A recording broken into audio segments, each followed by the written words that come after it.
مرحبا، أنا ابن حتوتة. سافرت لهلأ 45 بلد وكلها بأقل التكاليف. كثير سألتوني كيف بلشت قصتي مع الترحال، وهلأ بدي أحكي لكم إياها. بلشت حياتي بعائلة بسيطة في عاصمة الأردن عمان. كبرت كل حياتي بالأردن، بس أصل عائلتي من مدينة يافا ونابلس في فلسطين، ودايما بسمع قصص جدي عن طفولته هناك قبل الاحتلال. حياتنا كانت تشبه حياة أغلب أهل عمان من الطبقة المتوسطة. بدرس بمدرسة حكومية، أبوي بيشتغل مهندس بالنقابة، وأمي ربة بيت، وأبعد مكان وصلته كان مدينة العقبة جنوب الأردن. الشيء الوحيد المختلف عن باقي جيلي كان إنه كنت كل يوم خميس من الصف الأول للتوجيهي بروح على كشافة خالد بن الوليد. من خلالها بنيت حياتي الاجتماعية وكتير مهارات وتطوع، وتعرفت شوي على حياة الخلاء والتخييم، وزرعت فيي حب كبير للاستكشاف. كنت دائما أشوف قصص الرحالة من ابن بطوطة وماجلان وكريستوفر كولومبوس وغيرهم وأسرح فيها، لكنها كانت مجرد حلم بعيد المنال. أول مرة سافرت للسياحة خارج الأردن كانت وأنا عمري 16 سنة إلى تركيا مع مجموعة سياحية مع العائلة، ولاحظت إنه السفر كان فعلا مكلف والحلم صار أبعد. بس بعدها من خلال البحث على الانترنت اكتشفت انه في طرق للسفر باقل التكاليف. صرت اشتغل بالصيف باشغال بسيطة مثل تعبئة الاكياس في السوبر ماركتس وتنظيف المطابخ لمطاعم زي KFC، ومن المبالغ الصغيرة اللي بحوشها اشوف وين ممكن اسافر. رحلتي الاولى كانت لتركيا، لكن بطريقة محلية هاي المرة. تاني رحلة رحت على الامارات، وكمان لقيت طرق رخيصة لاستكشاف الاماكن. كان في اهتمام كبير من أصدقائي يعرفوا كيف بسافر هيك، فبدأت مدونتي ابن حتوتة سنة 2015 لمشاركة تجاربي. أول رحلة كانت ضمن منحة دراسية لألمانيا. بعدها سافرت لسريلانكا أسبوعين وكلفتني $500، وكتبت مقالة عن الموضوع.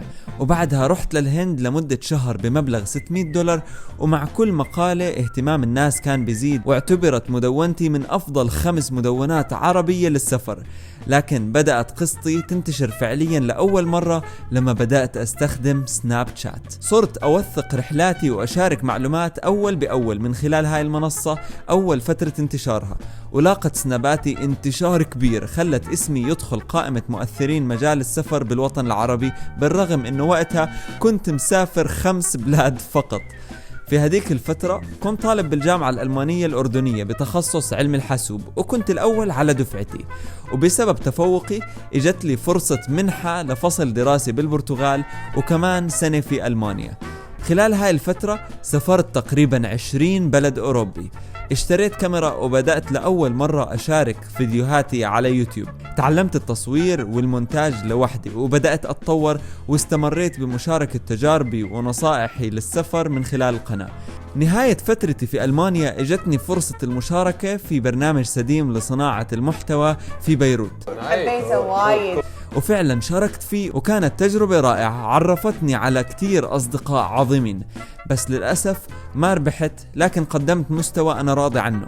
كل الفترة الماضية كان تمويل رحلاتي من خلال الشغل والمنحة، لكن بعد التخرج كان لازم أخذ قرار جريء بإني راح أحط كل طاقتي ببناء حياتي بالطريقة اللي بحبها، وما أدخل طريق الوظيفة اللي كنت بشوفه كسجن، وبدأت حياتي باتجاه جديد. آسف أمي، آسف أبوي إني ما بدي أعيش حياة عادية. أول فترة كنت أغلبها بصرف المبلغ اللي جمعته بالفترة الماضية، بالإضافة لشوية فلوس كانت تجيني من تعاوني بالإعلان وصناعة المحتوى مع بعض الشركات، لكن المبالغ كانت بسيطة. تعاونت مع سديم لصناعة سلسلة فيديوهات في الصين ومولوها بالكامل، وكانت تساعدني دعوات من الهيئات السياحية في الدول، زي لما سافرت أندونيسيا بدعوة من السفارة الأندونيسية في الأردن. لاحظت عدم انتشار فيديوهاتي بشكل كافي لعمل مصدر دخل في هذيك الفترة، عشان هيك أخذت قرار جريء بتحويل المحتوى من فيديوهات توثيقية لرحلاتي إلى فيديوهات تروي قصص ومواضيع محددة أنا بختارها.